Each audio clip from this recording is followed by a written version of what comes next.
Assalamualaikum warahmatullahi wabarakatuh. Kasus yang sedang viral saat ini yaitu ada nasabah pinjaman online Ada Kami yang mengakhiri hidupnya karena diduga diteror oleh DC pinjaman online Ada Kami masih terus bergulir dan masih diselidiki oleh otoritas jasa keuangan.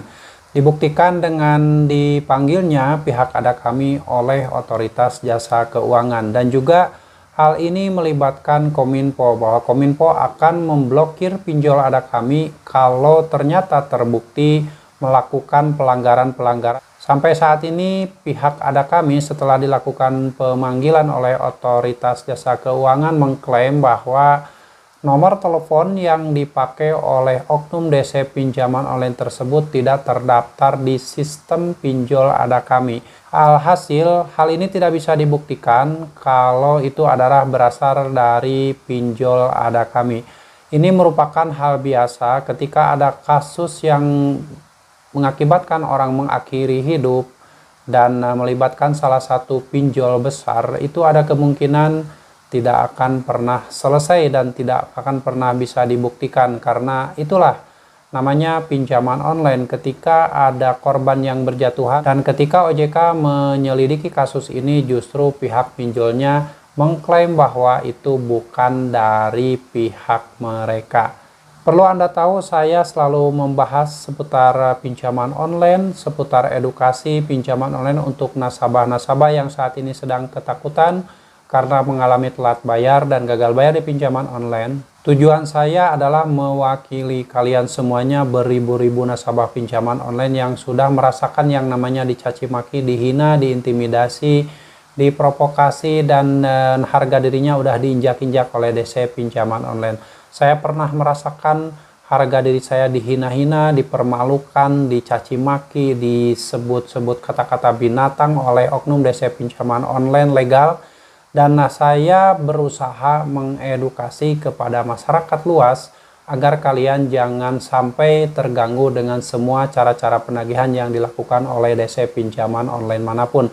Karena faktanya sampai saat ini saya masih tetap bisa hidup dan sampai saat ini saya masih bisa mengedukasi kalian semua yang gagal bayar di pinjaman online ataupun yang belum pernah meminjam uang di pinjaman online. Kembali ke kasus Ada Kami, Kominfo akan memblokir pinjol Ada Kami jika terbukti melakukan pelanggaran. Dan salah satu yang dibutuhkan oleh Kominfo adalah laporan dari otoritas jasa keuangan. Kalau laporan dari otoritas jasa keuangan bahwa pinjol Ada Kami ini sudah melanggar aturan, mungkin akan diblokir oleh Kominfo. Tapi setelah dilakukan pemanggilan oleh OJK terhadap pihak Ada Kami, justru pihak Ada Kami mengklaim bahwa nomor yang dipakai untuk menagih ke nasabah tersebut bukan berasal dari pinjol Ada Kami dan tidak ada dan tidak terdaftar di sistem pinjol Ada Kami. Hal ini lucu sekali ya, masyarakat juga tidak mungkin mereka langsung menyimpulkan bahwa itu adalah oknum debt collector Ada Kami kalau mereka tidak meminjam uang di pinjol Ada Kami. Logikanya, kalau kalian meminjam di Ada Kami, apakah mungkin ditagih oleh pinjol yang lain? Itu tidak mungkin, karena kan kalian mempunyai hutang di pinjol Ada Kami. Kita selaku masyarakat bawah yang tidak paham dengan aturan pinjaman online, tentang aturan utang piutang yang ada di aplikasi pinjaman online manapun, pasti tidak akan menang ketika kalian berada di posisi seperti nasabah yang kemarin mengakhiri hidupnya. Karena pinjaman online ini merupakan perusahaan-perusahaan yang dilindungi oleh para pemangku kepentingan yang ada di negara ini. Karena tidak mungkin ada pinjaman online yang berizin dan terdaftar di OJK kalau mereka tidak diberi izin oleh para penguasa di negeri ini. Buat teman-teman semuanya yang saat ini mungkin ada yang terlanjur meminjam uang di pinjaman online, dan bagaimana solusinya ketika kalian tidak mampu bayar karena ketidakmampuan dan karena faktor ketidaktahuan ketika kalian meminjam uang di pinjaman online. Yang perlu kalian lakukan adalah tetap santai, tetap jangan takut yang berlebihan ketika kalian mulai ditagih dan diteror oleh DC pinjaman online manapun. Karena sebenarnya pinjaman online ini tujuannya adalah ingin memiskinkan nasabahnya. Awalnya menolong mungkin, tapi ujung-ujungnya akan menjerat dan menyebab sehingga nasabah tersebut akan berpotensi melakukan gali lubang tutup lubang. Setelah itu tujuan dari pinjaman online adalah memiskinkan nasabahnya.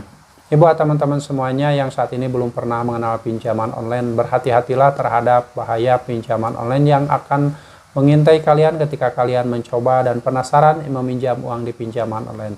Meminjam uang di pinjaman online itu sangat beresiko tinggi buat teman-teman semuanya yang tidak paham aturan utang piutang yang ada di pinjaman online tersebut dan aturan pengaturan denda, pengaturan bunga, dan pengaturan yang lainnya yang mungkin itu akan berpotensi menjerat kalian ke dalam lingkaran hutang yang semakin besar.